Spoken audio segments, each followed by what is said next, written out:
अब आपका अपने ऊपर कॉन्फिडेंस कैसा होगा? बढ़ जाएगा ना। यहां से कॉन्फिडेंस बढ़ना शुरू होता है। फिर आदमी कहता है कि मैं ये कर सकता हूं तो मैं ये भी कर सकता हूं, फिर मैं ये भी, फिर मैं ये भी, फिर धीरे धीरे वो लेवल बढ़ता चला जाता है। फिर एक दिन ऐसा आएगा आप कहोगे कि पूरी दुनिया एक तरफ खड़ी है, 700 करोड़ लोग भाग रहे हैं भेड़ बकरियों की तरह, मैं यहां पर अकेला खड़ा हो सकता आकर के। तुमने जाना है जाओ, मैं तो यहीं खड़ा। तुम्हें जो सही लगता है, मुझे नहीं लगता। सर लेकिन मन तो बहुत ज्यादा पावरफुल है। बहुत पावरफुल है। तो इस चीज को लेके इसमें फेल भी होंगे बार बार। हाँ, ऑब्वियसली।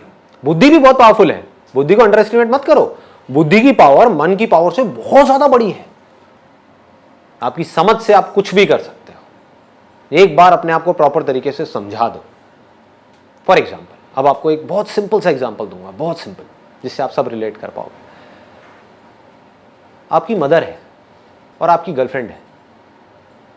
दोनों को जब देखते हो तो अंदर जो रिएक्शंस हैं वो एक जैसे होते हैं, अलग अलग होते हैं? अलग अलग होते हैं। क्यों? क्योंकि रिलेशनशिप्स डिफाइंड है दैट ये रिलेशनशिप्स कहाँ डिफाइंड है, मन में या बुद्धि में? बुद्धि में। इसको बारीकी से समझ लो। मन क्या कहता है? मन को इससे कोई मतलब नहीं है कि क्या है क्या नहीं है। मन मतलब वो एक्सपीरियंसेस के पीछे भागेगा। ये मन की फितरत है जिसको बदला नहीं जा सकता किसी हालत में। लेकिन मैंने अभी क्या कहा कि बुद्धि मन से लाख गुना ज्यादा पावरफुल है। तो मन के स्तर पे चाहे आपकी मदर हो चाहे गर्लफ्रेंड हो, दोनों ही एक बॉडी है। मन में क्या फर्क है? मन के लिए कोई फर्क नहीं है। सिर्फ बुद्धि में ये बैठने की वजह से कि वो मां है, वो ही बॉडी जो देखने में बिल्कुल मिलती जुलती है किसी और बॉडी से, हमको अलग दिख रही है। क्या फर्क आया है? कुछ भी फर्क नहीं है। मन के लेवल पे, बुद्धि के लेवल पे फर्क आ गया, सब कुछ बदल गया। सब कुछ बदल गया, रिएक्शंस बदल गए।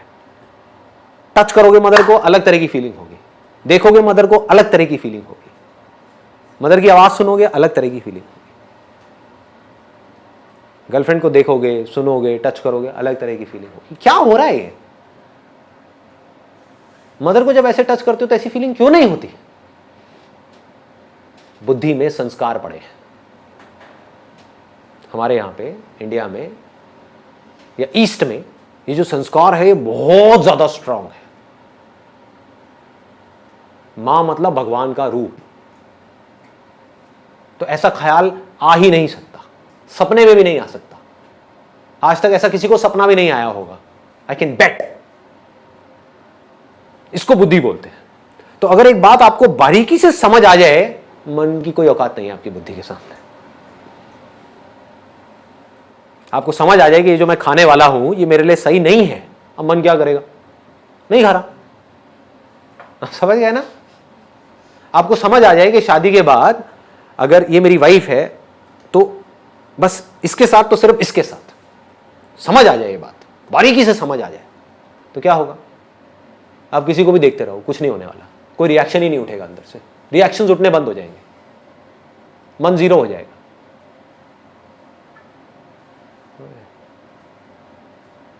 इसको बुद्धि बोलते हैं।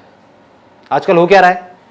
जिस तरह की दुनिया बन गई है, जिस तरह की मूवीज आ रही हैं, जिस तरह की बातें हो रही हैं, किसी को देख करके कुछ भी ख्याल आने लग जाएंगे। अब आप मर गए, आप फंस गए।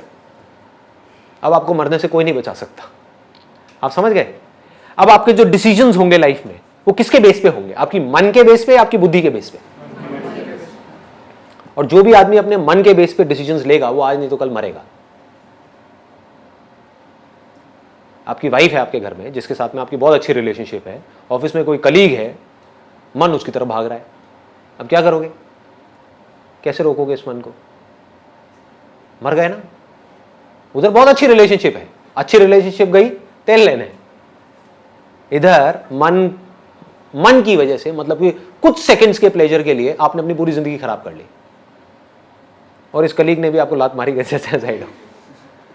जो अपनी बीवी का नहीं हो, मेरा क्या होगा? खत्म। क्या हुआ? पूरी लाइफ की धज्जियां उड़ा दी ना एक सेकंड के अंदर अंदर। किसने उड़ाई? किसी और ने? जो बाहर वो फीमेल थी उसने? आप ही के अपने मन ने। It has to be absolutely clear.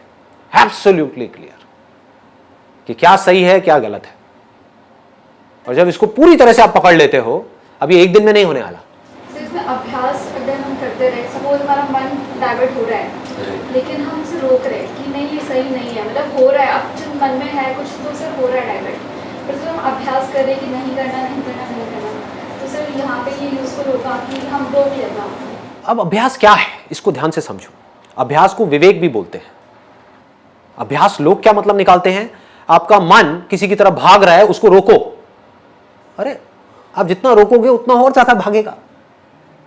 कभी करके देखना, आपका मन, आप एक मेल हो जो यंग हो, किसी फीमेल की तरफ भाग रहा है, अट्रैक्ट हो रहा है, क्या होगा? रोको उसको? नहीं, मन को वहां जाने से रोकना है। नहीं नहीं नहीं, मन उसको, अरे आपको प्यार हो जाएगा उस लड़की से। आप समझ गए? ये लव एट फर्स्ट साइट है क्या? जितना आपको रोका जाएगा, जितना आपके घर वाले आपको रोकेंगे, जितना आप अपने आप को रोकोगे, उतना ही आप और अट्रैक्ट होते चले जाओगे उसकी तरफ। इसको अभ्यास नहीं बोलते हैं। दिस इज नॉट अभ्यास। अभ्यास मतलब क्या? विवेक, बुद्धि। आपका मन किसी की तरफ भाग रहा है, बुद्धि को बीच में ले आओ, समझ को बीच में ले आओ, रियलिटी को बीच में ले आओ, देखो क्या होगा, उसके एंड तक जाओ कि मैं क्यों पागल हो रहा हूं उसके पीछे, किस लिए। हा? मेरी एक गर्लफ्रेंड है जिसके साथ में मैं ऑलरेडी सीरियस हूं फॉर एग्जाम्पल, तो इससे होगा क्या? ये जहां पर मेरा मन भाग रहा है, इससे होगा क्या? अपनी लाइफ के साथ क्यों खेलूं, क्यों फंसू जा करके एक ऐसी सिचुएशन में जहां पर ना मैं यहां का रहूं ना मैं वहां का रहूं। समझ पा रहे हो? सिंपल है ना? तो इस बुद्धि के थ्रू आप उस पूरी सिचुएशन को एज इट इज देख रहे हो कि ठीक है ये हुआ। मन क्या करता है, वो सिर्फ अभी के बारे में सोचता है। मन सिर्फ ये कहेगा हाँ ठीक है अभी, बस खत्म। अपनी हैबिट के थ्रू चले चले जा रहे हो। तो यहां पर बहुत स्ट्रांग करना पड़ेगा अपनी बुद्धि को, स्ट्रांग वर्ड्स बोलने पड़ेंगे बुद्धि से मन को, तो मन ढह जाएगा।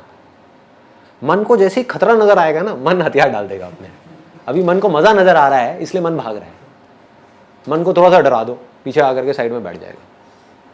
बुद्धि से, अपनी समझ से, इसको समझ बोलते हैं। अगर हम इस चीज़ को छोटे एग्जाम्पल पे इम्प्लीमेंट करें, लाइक फूड, अगर मैंने सोचा है कि मुझे लाइक रात में ये फ्रूट्स ही खाना है, ठीक है, तो एक दिन मैं फ्रूट्स ही खाऊंगी, मैं बुद्धि को समझाऊंगी कि नहीं ये मेरे लिए गुड है, दूसरे दिन भी खाऊंगी, तीसरे दिन भी, चौथे दिन भी, फिर जब 5वां दिन आएगा तो मेरा मन मुझ पे हावी होगा, अरे चल पिछले मतलब 4 दिन से तो खाती आ रही है, आज लेट्स टेक ए ब्रेक।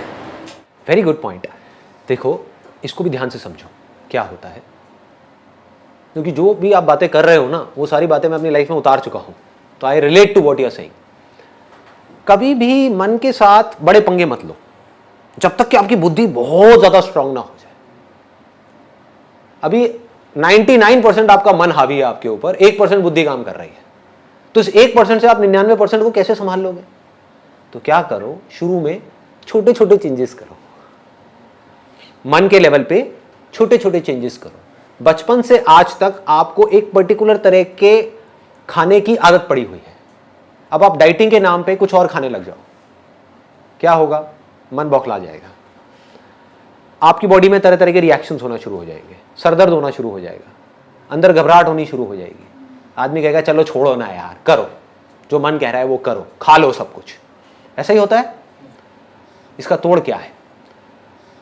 बुद्धि से आप ये समझो कि जरूरी नहीं है कि मेरे को लग रहा है कि रात को फ्रूट्स खाना अच्छा है तो वो मेरे लिए अच्छा हो। अब ये मैं फैक्ट के बेस पे बात कर रहा हूं, मेरे हिसाब से रात को फ्रूट खाना बहुत गलत है। फ्रूट्स खाने का या कुछ भी मीठा खाने का जो बेस्ट टाइम होता है वो होता है सुबह उठते ही। उस टाइम पे बॉडी का मेटाबॉलिज्म गिरा हुआ है, उसको उठाना है।